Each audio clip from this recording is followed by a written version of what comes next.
बानी दिल्ली गुजरात पिया, हम तोड़ पे जवानी दिन रात पिया। बुझी काहे जात बानी दिल्ली गुजरात पिया, हम तोड़ पे जवानी दिन रात पिया। अपने शहर में कमाई राजा जी, देवरिया शहर में कमाई राजा जी।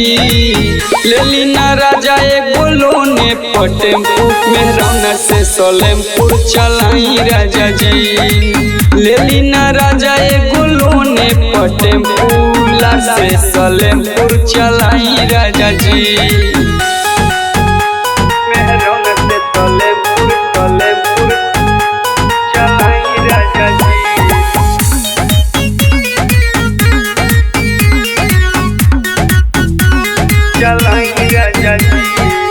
काहे कमाए पिया जल दूर दूर हो, बाटे कमाई सैया इहे भरपूर हो। बाटे कमाई काहे कमाए पिया जल दूर दूर हो, बाटे कमाई सैया इहा भरपूर हो।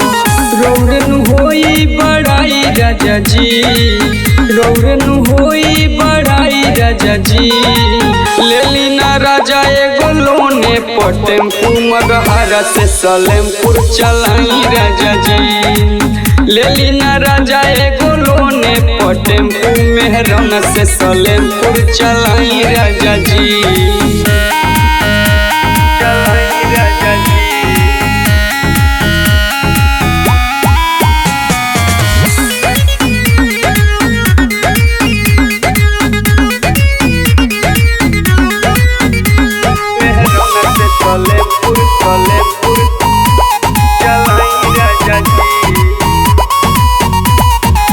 मकुर्धन ठाकुर पिया रही हमारी भीरी, हमरा फिकिर से सैया रह फिरी।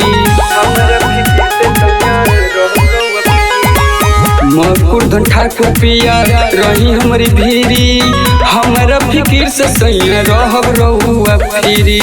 बबलू बेदर्दी लेब रौरे मजा जी, सुनील मदेशिया लेब रौरे मजा जी।